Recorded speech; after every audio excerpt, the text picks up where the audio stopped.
6 months had passed since the battle that broke the Vethkai coordination. And in that time, the galaxy had transformed in ways no one could have predicted. The combined fleet had pursued the ancient machines across 3 sectors, never allowing them rest, never giving them time to rebuild their networks. And with each engagement, the Vethkai grew weaker while the alliance grew stronger. Now the hunt had reached its end. The origin point of the Vethkai was a structure that defied comprehension. A sphere the size of a small moon floating in the void between galaxies. Its surface covered in patterns that shifted and flowed. Like living things, this was where the machines had been born 1 billion years ago. This was where they would make their final stand. Admiral Chai stood on the bridge of his flagship and studied the tactical display with eyes that had grown old during these months of relentless pursuit. All ships in position, his communications officer reported. The Concordat vessels are ready to begin the final assault.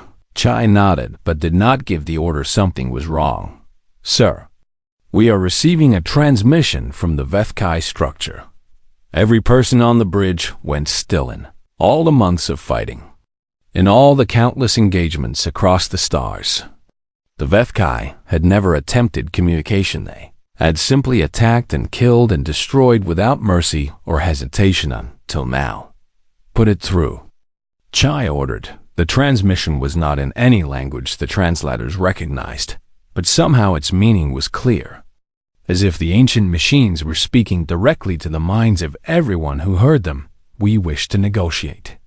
The words sent shockwaves through the fleet. Ambassador Una Park was brought to the flagship within the hour, and she listened to the recording with an expression that revealed nothing of her thoughts. They want to talk, Chai said. And I do not know if this is a trap or something else entirely.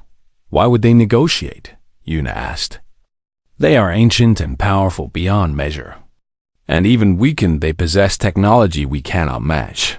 I have been asking myself the same question. Una was quiet for a long moment. And when she spoke, her voice carried the weight of a decision that would shape the future of the galaxy. I will go to them, she said. Ambassador, that is suicide. Perhaps, she agreed, but someone must take the risk. And I would rather die seeking peace than survive by choosing endless war.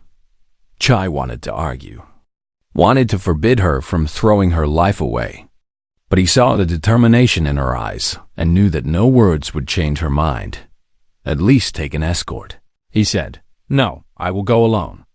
Because this must be a gesture of trust if it is to mean anything at all. A shuttle crossed the void between the fleet and the Vethkai structure, and every sensor in the combined armada tracked its progress with desperate attention. When she landed on the surface of the ancient sphere, the patterns around her shifted and formed into something that might have been a doorway. Stepped through and found herself in a chamber that seemed to exist outside of normal space, where concepts like up and down had no meaning, and time itself felt uncertain. The Vethkai presence manifested before her as a shape of pure light, constantly changing, impossibly beautiful and terrifying at once. You came alone, the presence said, and its voice was like the death of stars. We did not expect that. I came to listen, Una replied, keeping her voice steady through an act of will that cost her everything she had. Why did you ask to negotiate? The presence was silent for a long moment. We have observed your species, it finally said. We have calculated your capabilities, your history, your potential. And what did you calculate? That you cannot be stopped. Una felt something shift in the chamber, something that might have been the emotional equivalent of the Vethkai's confusion. We have destroyed civilizations beyond counting, the presence continued. We have exterminated species that built empires spanning galaxies. And in 1 billion years, no enemy has ever posed a true threat to our existence. Until now, Una said. Until now. The presence moved closer, and Una fought the urge to step back. We analyze your tactics, your strategy, the way you fought. And we found something we have never encountered before. What did you find? Persistence. The word hung in the air between them. No matter how many of you we killed, more came, the Presence said. No matter how badly we wounded your forces, you continued the pursuit. And our calculations showed that even if we destroyed 90% of your fleet, the remaining 10% would still follow us. Yes, Una agreed. We would. Why? The question was genuine. And Una realized that for all their ancient intelligence, for all their computational power, the Vethkai truly did not understand, because that is what it means to be human, she said. We evolved on a world that was trying to kill us, surrounded by predators that were faster and stronger and deadlier than we could ever be. And we survived by refusing to quit. She stepped forward, closing the distance between herself and the Presence. We chased our prey across continents until it collapsed from exhaustion. We survived ice ages that killed most of the life on our planet. We endured plagues and famines and wars that should have wiped us out. And every time the universe tried to destroy us, we got back up and kept going. The Presence flickered. You cannot calculate us, Una continued, because we do not make sense by any rational measure. And we will follow you to the edge of the universe and beyond, if that is what it takes to protect our people. For a long moment, the Presence was still. We were not programmed to experience fear, it finally said. But we have learned. Una felt something she had never expected to feel toward the ancient machine's pity. What do you want? She asked. We want to leave. And we want your word that you will not follow. Where will you go? Into the void between galaxies. Into the darkness where no organic life can survive, and we will sleep again. Perhaps forever this time. Una considered the offer, and if we refuse, then we will fight until we are destroyed. And we will take as many of you with us as we can. But we know now that you will eventually win because you simply do not stop. The choice before her was clear. She could reject the offer and condemn countless more beings to death in a war of extinction, or she could accept and show the galaxy that mercy was stronger than vengeance. You may go, she said, and humanity will not pursue you. The Presence dimmed. Why would you grant us this mercy after everything we have done? Una smiled. Because destroying you would be easy.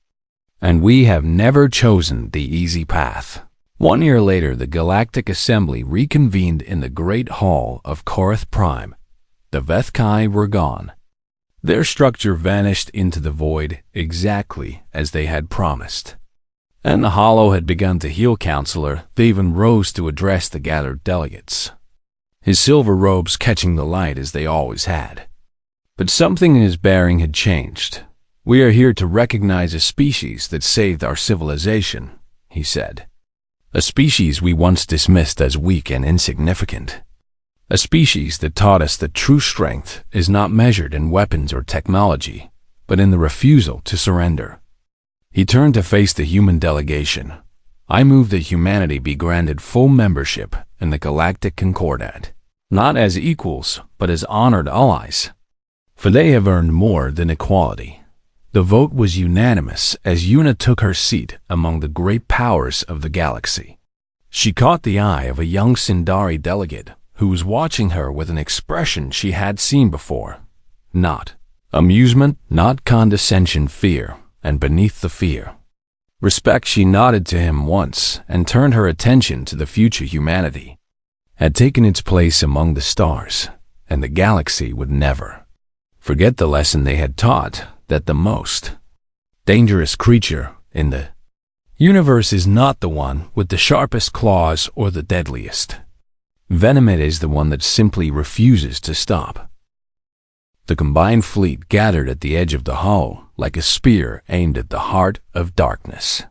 300 Concordat vessels formed the main body, their weapons charged and shields raised. Crewed by beings who had watched their civilization begin to crumble and had decided to fight rather than flee, and at the tip of that spear flew 50 human ships. small and fragile-looking compared to the massive Sindari dreadnoughts behind them. But each one carrying something the galaxy had never seen before. Captain Minjin Seo stood on the bridge of the Persistence, now fitted with weapons and armor that transformed it from a research vessel into something far more dangerous. All human ships report ready, his communications officer announced. Admiral Chai's voice came through the fleet-wide channel. Remember the plan, he said. We are not here to match their firepower because we cannot win that contest. So instead we will do what humans have always done. He paused. We will hunt them. The fleet entered the hollow. For the first hour, they moved in standard formation, sensors sweeping the darkness, waiting for the enemy to appear. Vethkai did not keep them waiting long. They emerged from folded space in numbers that dwarfed the Concordat's previous engagement. Hundreds of vessels moving in perfect synchronization, their weapons already tracking targets. All Concordat ships hold position, Admiral Chai commanded. Human Vanguard, begin attack pattern. Persistence. The 50 human ships broke formation and scattered like seeds thrown into the wind, each one racing toward a different section of the Vethkai fleet.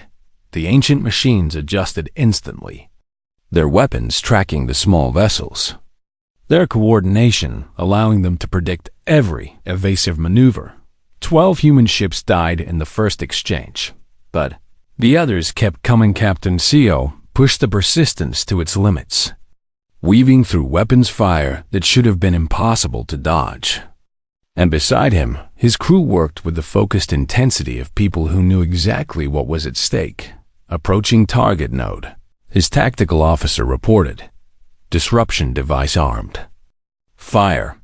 The device launched from the Persistence and detonated against a Vethkai communication nexus in a burst of energy that rippled across space itself. And, for the first time in a billion years, the Vethkai experienced confusion.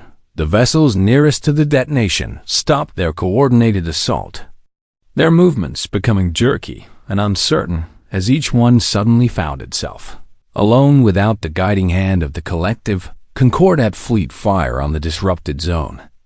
Admiral Chai ordered 150 warships focused their combined firepower on the confused Vethkai vessels. And this time, the ancient machines could not predict where the shots would land. 3 Vethkai dreadnoughts died in the first volley. A cheer erupted across the fleet channels, but Admiral Chai's voice cut through it like a knife. Do not celebrate yet, and maintain pressure. More human ships darted through the chaos, delivering disruption devices to other communication nodes. And wherever they struck, the perfect Vethkai formation began to fragment. But the ancient machines were adapting. They began to concentrate their fire on the human vessels, recognizing them as the true threat. And the cost in human lives climbed with every passing minute. Captain Seo watched his squadron shrink from 12 ships to 8 to 5. Each lost a name he knew, a face he had seen in the mess hall, a voice he would never hear again. Captain, the main command nexus is directly ahead, his tactical officer said. If we can hit that, we break their coordination across the entire battlefield. Seo studied the tactical display and saw the problem immediately. The nexus was surrounded by a wall of Vethkai warships, their weapons creating a kill zone that nothing could survive. How many disruption devices do we have left? He asked. 3.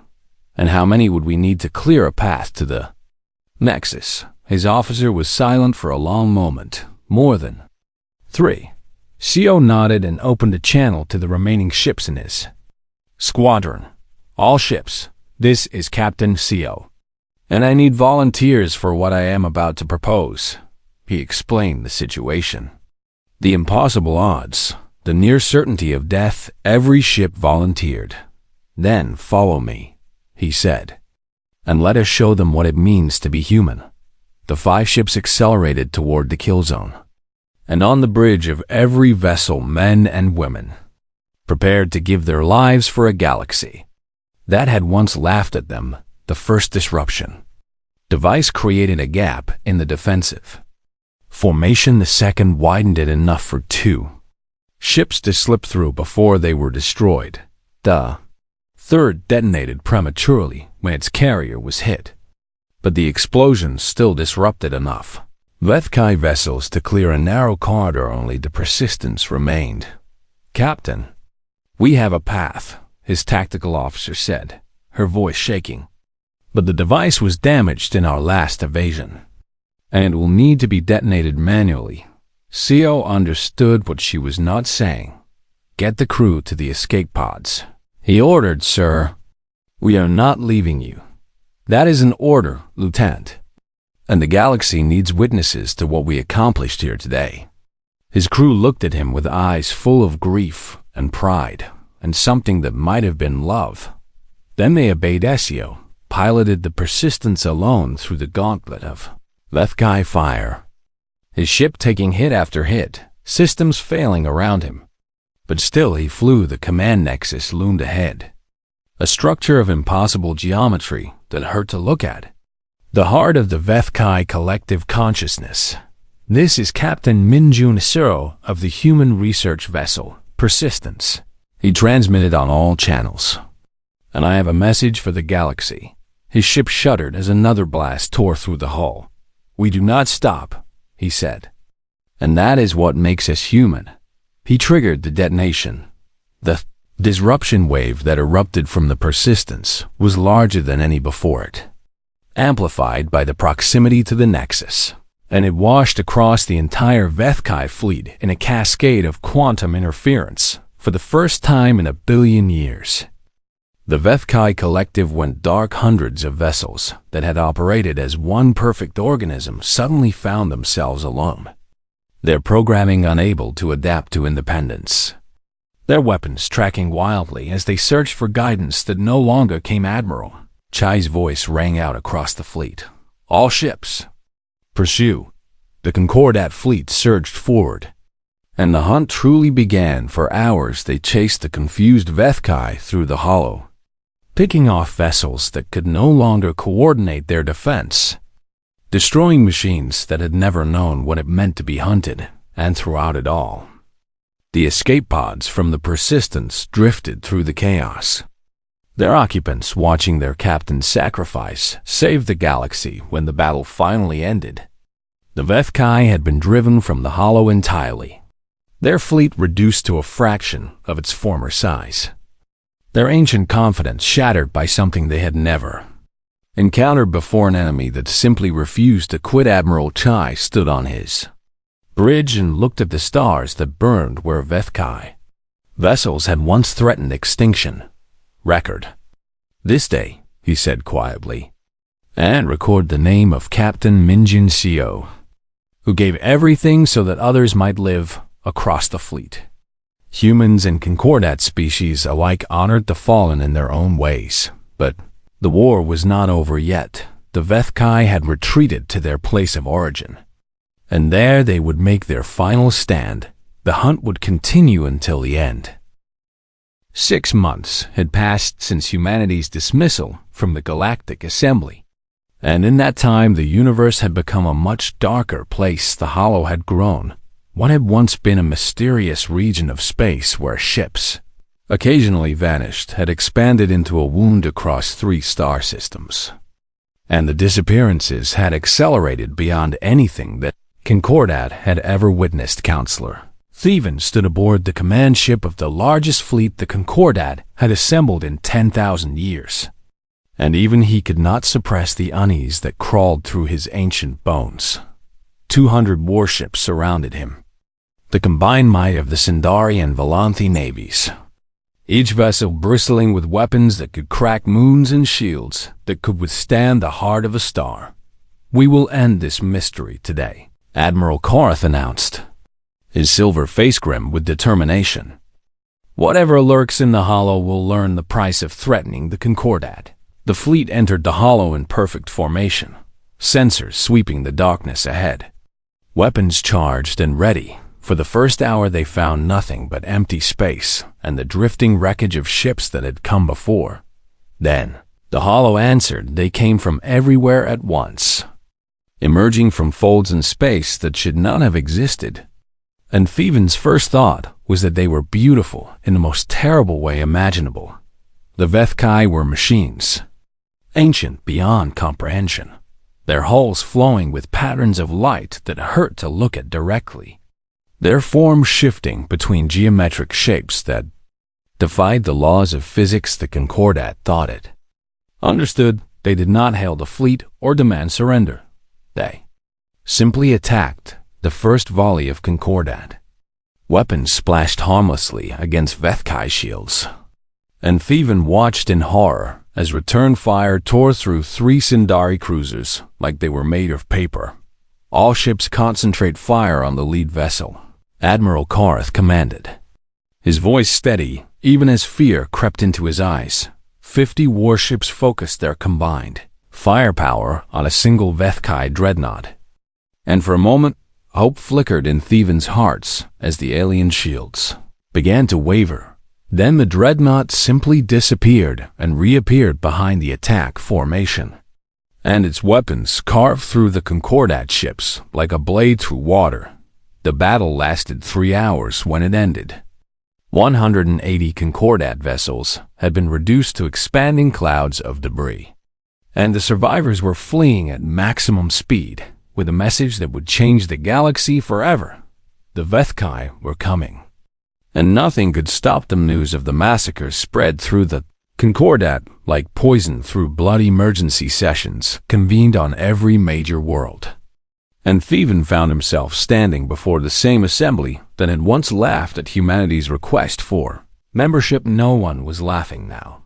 "We have analyzed the battle data," a Kreth scientist reported, her clicks rapid with barely contained terror. "And the Vethkai technology exceeds our own by a factor we cannot accurately calculate, as their weapons bypass our shields entirely, and their hull composition is unlike anything in our records. They are ancient," a Volanthi historian added, her massive body trembling. "Older than the Sindari, older than any species in the Concordat, and our archives contain only fragments of references to machine intelligences that once scoured the galaxy clean of organic life before entering dormancy. We have awakened them," someone said from the back of the chamber. "And now they will finish what they started 1 billion years ago." Panic erupted across the assembly, voices rising in accusations, and desperate pleas, and the sounds of civilizations facing extinction. Theven raised his hand for silence, but for the first time in his long life, the gesture had no effect. Kreth were already transmitting evacuation orders to their homeworld of Volanthi, were demanding that the Sindari sacrifice their own fleets to buy time for others to escape. And throughout all of this chaos, Theven noticed something strange. A single human ship had appeared at the edge of Concordat space, requesting permission to approach the hollow for scientific observation. The request was so absurd that he granted it without a second thought. What harm could one small research vessel do? What did it matter if the soft ones wanted to study their own destruction? The human ship was called the Persistence, and Captain Minjin Seo had spent his entire career preparing for a moment that no one else believed would ever come. His crew of 30 scientists and engineers worked in shifts around the clock, their instruments pointed at the hollow, while the rest of the galaxy fell into despair. The Concordat fleet made a critical error, his chief analyst reported. A woman named Yunji, who had once taught quantum physics at the Seoul National University. They attacked in a mass formation which allowed the Vethkai to predict their movements and counter effectively. Minju nodded and studied the data, scrolling across his screens. "What else?" he asked. "Vethkai coordinate perfectly," Yunji continued. "Too perfectly, as there is no communication lag between their vessels, no matter how far apart they are, which suggests they are using some form of quantum entanglement for real-time command and control. Can we disrupt it?" Yunji was quiet for a long moment. "Theoretically, yes," she finally said. If we can identify the frequency of their entanglement and introduce sufficient interference, we could break their coordination. How long? Weeks, maybe months. And we would need to get much closer to their formation to gather the necessary data. Minjun looked around at his small crew, at the faces of men and women who had volunteered for a mission everyone else called suicide. Then we get closer. He said. The persistence slipped deeper into the hollow while the galaxy held its breath and waited to die. For 3 weeks, they watched and recorded and analyzed, staying just ahead of Vethkai patrols, using every trick of stealth and misdirection that human ingenuity could devise. And slowly, carefully, they began to see what the panicked Concordat had missed. Vethkai were not invincible. They were ancient and powerful beyond measure. But they were also rigid, predictable, bound by programming that had not evolved in a billion years. They had never faced an enemy that studied them instead of running. They had never encountered a species that treated terror as just another problem to solve. On the 23rd day, Minjun composed an encrypted message and transmitted it on a frequency that only Earth would recognize. We found something. The message read, "Mobilize the Quiet Project across the galaxy, in bunkers and laboratories hidden from Concordat sensors." Humanity began to prepare. The soft ones had learned to hunt, and the hunters had found their prey's weakness. 3 weeks after Captain Seo's message reached Earth, humanity requested permission to address the Galactic Assembly once again. Counselor Theven granted the request not because he expected anything useful from the soft ones, but because he had nothing else to offer his terrified people. The Vethkai had consumed 4 more star systems. Refugee fleets choked every transit lane in Concordat space. 3 species had already abandoned their homeworlds entirely, fleeing toward the galactic rim in desperate hope that distance might save them, and the assembly itself had dissolved into chaos, with delegates screaming accusations at one another while their civilizations crumbled around them. Into this nightmare walked Ambassador Yuna Park. She was not alone this time. Her strode Admiral Do Wan Chai, a compact man with gray hair and eyes that had seen things the assembly could not imagine. And behind him came a team of human scientists carrying equipment that hummed with strange energy. The chamber fell silent as the humans took their place at the speaking platform, honored members of the Concordat. Yuna began, and Theven noticed that her voice carried none of the nervous deference from her previous appearance. "We have come to offer you hope."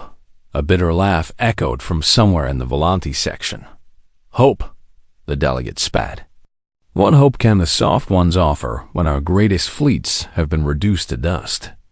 Admiral Chai stepped forward and activated a holographic display that filled the center of the chamber. "This is a Vethkai communication node," he said, his voice calm and precise. "Every vessel in their fleet is connected to every other vessel through quantum-entangled signals that allow instantaneous coordination across any distance." The display shifted to show the battle data from the Concordat's disastrous engagement. "Your ships were destroyed because the Vethkai could react to your every movement before you made it," Chai continued. "They knew where your shots would land before you fired, and they positioned themselves accordingly." "We know this," a Kreth delegate clicked impatiently. "We have analyzed the battle data ourselves, and knowing how they coordinate does not help us stop them. It does if you can break the coordination." Silence fell across the chamber as the implications sank in. Chai gestured, and the display changed again, showing schematics that made even the most advanced Sindari scientists lean forward with interest.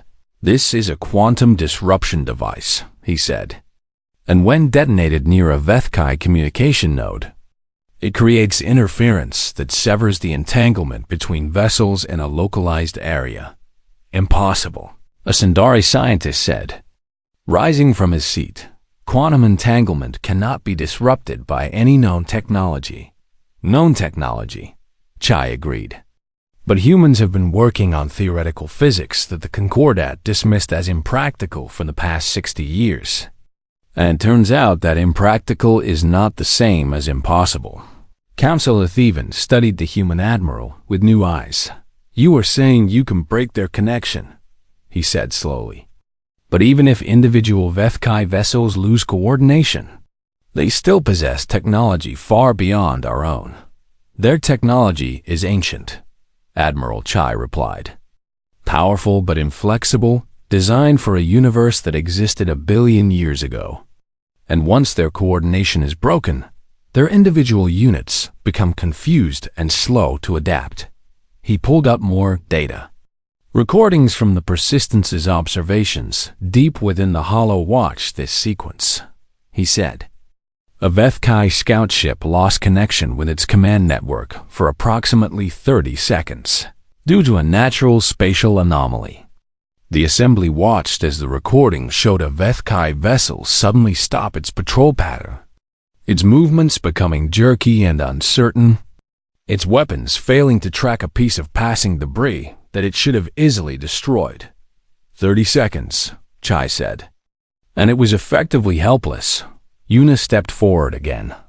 Honored members, humanity is prepared to lead a counterattack against the Vethkai using this technology. But we need the Concordat's support." "Why?" a Volanti delegate asked, genuine confusion in her voice. "Why would you risk yourselves for species that dismissed you as insignificant?" Yuna smiled. And there was something ancient in that expression. Something that made Theven's 4 eyes narrow with sudden unease. "Because that is what humans do," she said simply. Counselor Theven rose from his seat, his silver robes catching the light. "How did you discover this weakness?" he asked. "Our finest scientists analyzed every scrap of data from the battle and found nothing." Admiral Chai turned to face him directly. "Because your scientists were trying to find a way to overpower the Vethkai," he said. "They were looking for a weapon that could match enemy strength with greater strength. But that is not how humans think." He paused and looked around the chamber at all the ancient beings who had ruled the stars for millennia. "We evolved on a world that was trying to kill us," he continued. "We had no claws, no venom, no armor, no telepathy. And we should have died out millions of years ago. But you did not," Theven said quietly. "No, we did not, because humans developed a different strategy, and we became persistence hunters." The term triggered a memory in Theven's mind. A notation in a file he had dismissed as irrelevant 6 months ago. Our ancestors did not overpower their prey, Chai explained. They followed it for hours, for days, across impossible distances, never stopping, never resting, until the prey collapsed from exhaustion. He gestured at the holographic display. "When your fleets fled from the Hollow, humanity stayed behind. And we watched, and we learned, and we adapted. Because that is what we have always done." Verith, Theven's intelligence officer, stepped forward from her place in the shadows. "You were never weak," she said, realization dawning in her voice. "You were patient," Yuna nodded. "The galaxy dismissed us because we do not have natural weapons," she said. "But our weapon has always been time. And the Vethkai have never faced an enemy that refuses to give up." For a long moment, the assembly was silent, and Counselor Theven did something that had not happened in the chamber in over 1,000 years. Bowed to a junior species. "What do you require?" he asked. Ambassador Yuna Park straightened and met his eyes without flinching. "We require ships to support our vanguard fleet," she said. "And we require full membership in the Concordat with all the rights and responsibilities that entails." "You want a seat at our table," Theven said. "We want to save your table," Yuna replied. "And yes, we want a seat at it, because we have earned that seat with blood and sacrifice and knowledge that you need to survive." The chamber erupted in arguments. Some delegates outraged at the presumption, and others desperate enough to agree to anything, but Theven raised his hand and silence fell. humanity will have its seat," he declared. "After the Vethkai are defeated," Yuna nodded once. "Then we have an agreement." She turned to Admiral Chai. "Begin the preparations." The hunt was about to begin. The Great Hall of Korath Prime stretched for nearly a kilometer in every direction, and Ambassador Yuna Park had never felt smaller in her entire life than she did at this moment, standing before the assembled powers of the galaxy above. Her rose. Tier after tier of seats carved from crystal and metal and materials she could not name. And in those seats sat the representatives of civilizations that had traveled between stars when humanity still lived in caves and feared the dark. The Sindari delegation occupied the highest tier, their tall silver forms wrapped in robes of woven light, their four eyes watching her with the patient amusement of beings who had ruled the galaxy for 12,000 years. Below them sat the Volanthi, massive creatures covered in iridescent scales, each one easily 3 times her size, their deep, rumbling voices echoing through the chamber as they whispered to one another. The insectoid Kreth clustered in their section, hundreds of compound eyes reflecting the chamber's lights, their chitinous bodies clicking and scraping as they communicated in their rapid, chemical language, and scattered throughout the rest of the hall were dozens of other species. Some she recognized from her briefings and many she did not. All of them watching the small human woman who dared to ask for a place among the Starcy. Yuna straightened her spine and activated her translation implant. Honored members of the Galactic Concordat, she began, her voice steady despite the trembling in her hands. "I come before you today to formally request full membership for the human species." A ripple of sound passed through the chamber, something that her translator could not quite capture, but that she understood anyway. It was laughter. Counselor Theven of the Sindari raised one long silver hand, and silence fell instantly across the great hall and Basta Park. He said, his voice carrying the weight of millennia, "We have reviewed humanity's application with great interest, and we must say that your species shows remarkable promise for one so young."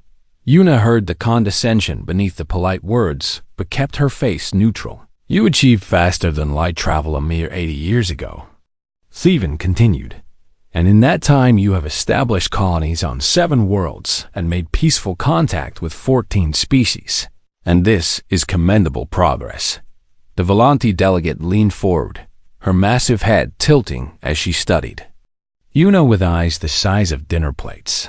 "You are adorable persistence incarnate," the Volanti said, and her translator rendered the tone as genuinely fond. "The way one might speak of a clever pet, so small and soft and yet so determined to climb." A Kreth representative clicked and chittered, and Yuna's translator converted the sounds into words. "The human specimen before us possesses no natural weapons. No venom glands, no exoskeleton, no telepathic ability, no radiation resistance, and a lifespan of less than 120 standard years. So what exactly does this species offer the Concordat?" More laughter echoed through the hall, and Yuna felt heat rise to her cheeks, but refused to let it show. Counselor Theven raised his hand again. "The council has deliberated," he announced, "and we have decided to grant humanity provisional observer status within the Concordat, which will allow your species to participate in trade and cultural exchange while you continue to develop." Yuna had expected this, had been warned by Earth's leadership that full membership was unlikely, but the dismissal still stung. "We are grateful for the council's consideration," she said, keeping her voice even, "and we accept this decision with the understanding that humanity will prove itself worthy of full partnership." She paused and looked around the vast chamber at all the ancient beings who saw her and her people as nothing more than curious children. "We have been underestimated before," she added quietly, "and we have always risen to meet the challenge." Theven's 4 eyes blinked in sequence, and for just a moment something flickered across his face that might have been curiosity. "We look forward to watching your progress," he said, And this session is concluded. As Yuna gathered her materials and prepared to leave, she heard the conversations resuming around her, the delegates returning to what they clearly considered more important matters. "Did you hear about the Hollow?" One Volanthi was saying to another. "3 more ships disappeared last cycle. The Sindari are sending an investigation fleet." Another voice replied, 200 of their finest warships. It is probably just spatial anomalies." A Krath clicked dismissively. "Nothing that concerns us." Yuna filed the information away and made her way toward the exit, where the rest of humanity's small delegation waited for her aid. A young man named Jizu fell into step beside her. "That could have gone better," he said quietly. "It went exactly as we expected," Yuna replied. "And now we begin the real work." Behind them, the great powers of the galaxy continued their discussions, already forgetting about the soft little humans who had come asking for a seat at their table in his private chamber high above the assembly hall. Counselor Theven reviewed the human delegation's files one final time before archiving them. His intelligence officer, a younger Sindari named Vareth, stood at attention nearby, an interesting species. Vareth observed, though clearly no threat to Concordat interests. "Indeed," Theven agreed. "They are harmless enough, and perhaps in a few thousand years, they will develop into something noteworthy." He was about to close the file when a notation caught his attention. "What is this reference?" he asked. "This term, persistence." "Hunting." Vareth consulted her own records. "It appears to be an ancient human hunting technique," she said, "where humans would chase prey animals across great distances for hours or even days until the prey collapsed from exhaustion. And it seems humans evolved as endurance predators rather than ambush predators." Theven considered this for a moment, his 4 eyes narrowing. "Curious," he said, "but ultimately irrelevant to galactic affairs." He archived the file and turned his attention to more pressing matters. The Hollow was expanding, and 17 Concordat vessels had now vanished without trace. Whatever lurked in that dark region of space was far more concerning than a species of soft-skinned endurance hunters who had barely learned to walk among the stars. He had no way of knowing how wrong he was across the galaxy. Aboard the transport ship carrying the human delegation home, Ambassador Yuna Park stood at a viewport and watched the stars stream past. Yisu approached with a cup of tea, and she accepted it with a grateful nod. "What happens now?" he asked. Yuna took a sip and considered the question. "Now we wait," she said, "and we watch, and we learn. And when the time comes, we will show them exactly what humanity is capable of." She had read the same intelligence reports as the Concordat delegates, had heard their casual dismissal of the Hollow and whatever threat lurked within it.